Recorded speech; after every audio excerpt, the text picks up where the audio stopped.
L'IFAN, l'idée a commencé en 2004. J'avais l'idée à l'époque de remotoriser un Cri-Cri en avion électrique.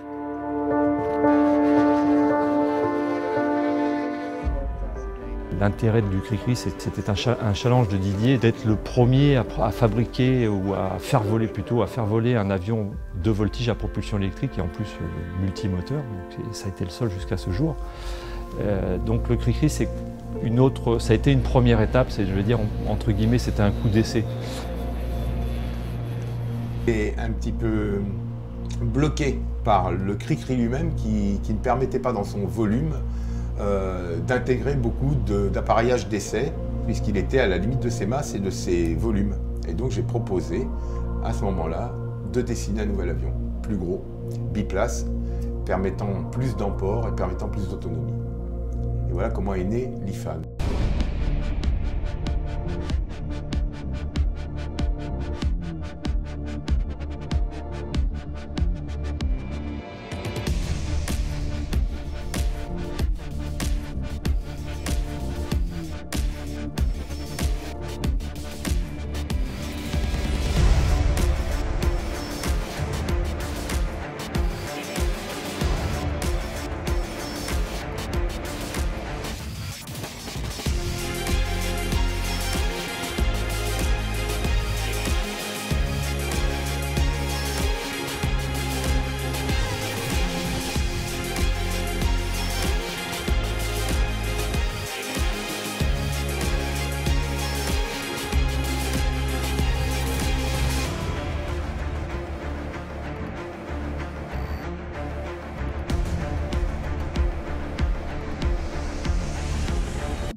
Allez, on passe.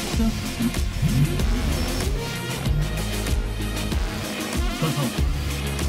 Descendre.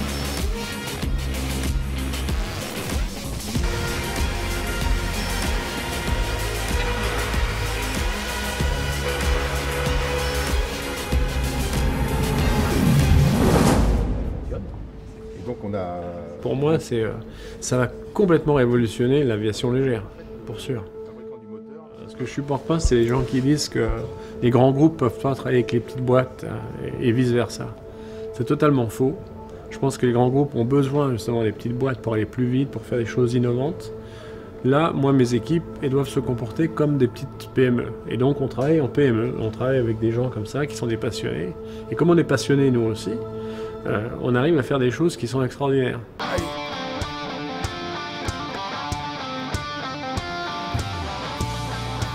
Bon là.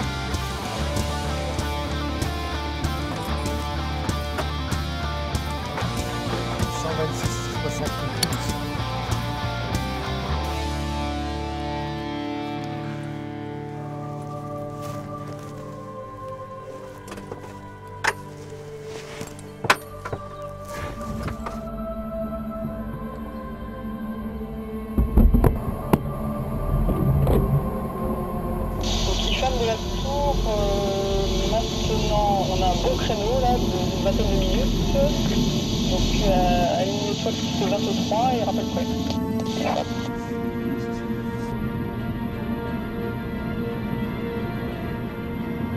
Donc IFAN, le décollage plus 23, le vent 40 degrés 4 nœuds.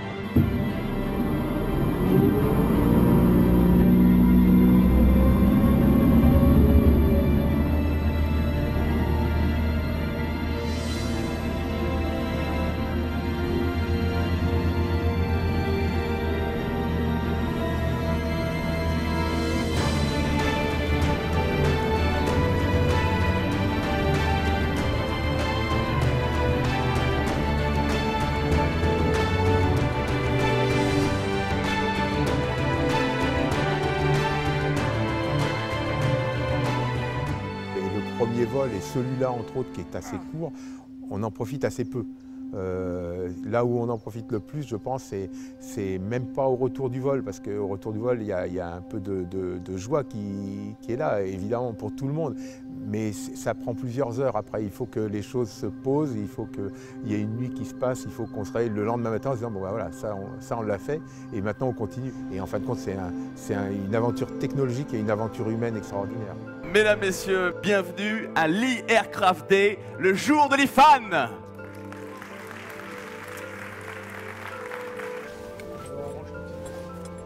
Le jour de l'IFAN, c'est qu'un commencement, c'est une grande aventure. Et puis j'ai l'impression qu'on retourne 100 ans en arrière, quand le Blériot faisait ses premiers vols avec un avion normal. Aujourd'hui, on passe à l'électrique.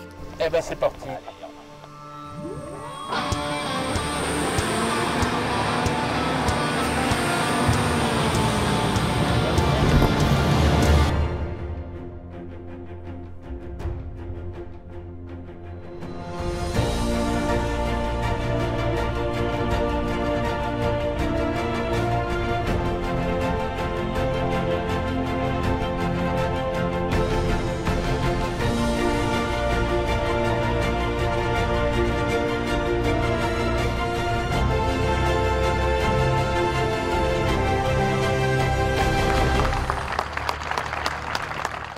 Information importante de la matinée, bien sûr, c'est que le salon vient d'ouvrir ses portes il y a quelques minutes à peine au grand public.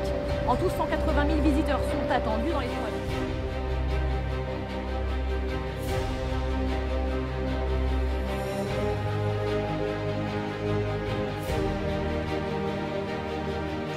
I think the Bourget for us is a kind of vitrine. We invite all our partners, we can meet a lot of people, suppliers or partners around the aircraft to discuss in a different way compared to what we have done in the project. So for us it's very important to be here, and it's very good for us.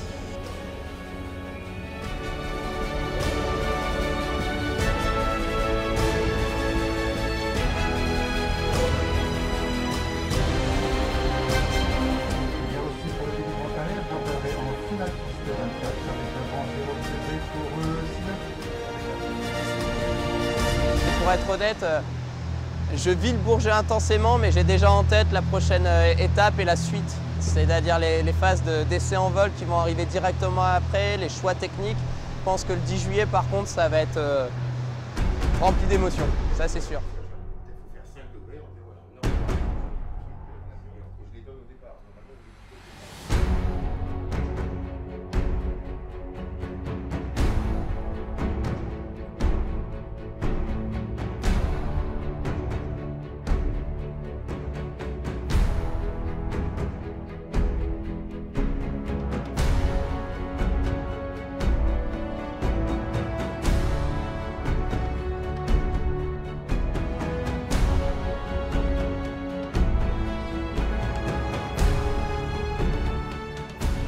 Le problème, il est que là, c'est quand même un avion électrique qu'on a fabriqué, qu'on est en train de régler, qui n'est pas encore tout à fait au point. Mais bon, par contre, il faut être sûr que ça ne va pas s'arrêter au-dessus de la Manche. Et c'est la raison pour laquelle on est en train de travailler en ce moment là-dessus.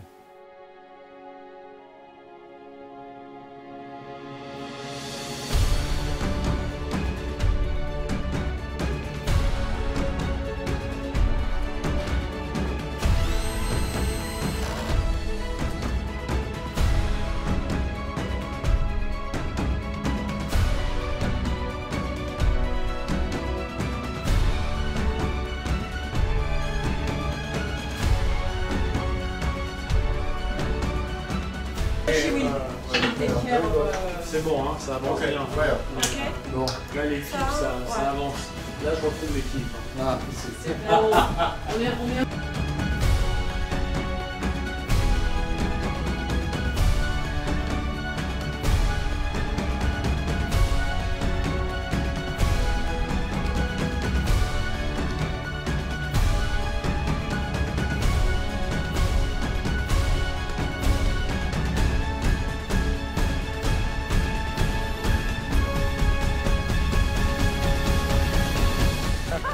On se voit le 10, c'est ça? Merci. Ah, la Manche, c'est un drôle de défi, ça. Pour moi, ça a une valeur très symbolique, puisque c'est encore un hommage à Louis Blériot qui a traversé la Manche en juillet 1909. Et on a des chances que ça se fasse en juillet, donc ça correspond presque jour pour jour à un anniversaire. C'est un beau projet.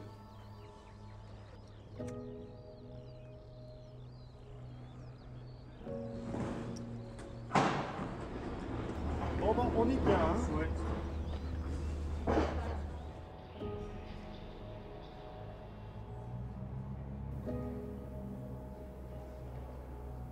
La 21%, il faut faire un passage par son pied. C'était prévu. Ça, tout est prévu.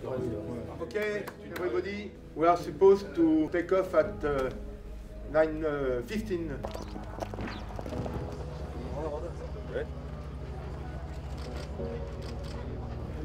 Okay, gentlemen.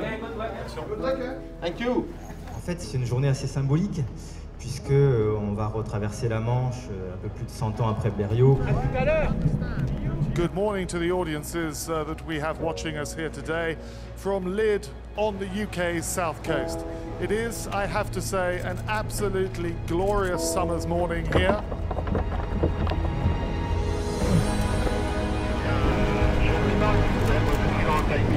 Okay, please.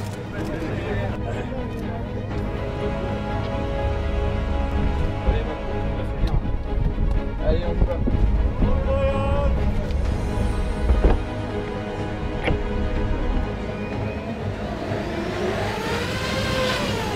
He is off down at the taxiway at the moment. Copy, Ifan, clear to take off. 3, 2, 1, 0.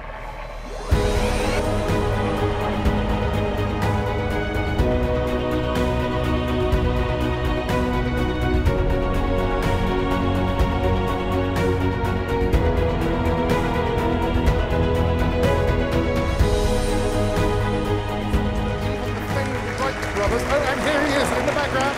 He's actually coming past us right now. This is history in the making. Ifan, right turn. You are clear to proceed to the right turn and clear to 3,500 feet. Ifan. Helicopter, Ifan, good morning. Ifan, the helicopter, the search and rescue helicopter, loud and clear. Captain, and can I talk to Dominique Perimetry? Yes, Ifan, Perimetry. Ok, c'est 5 pour moi.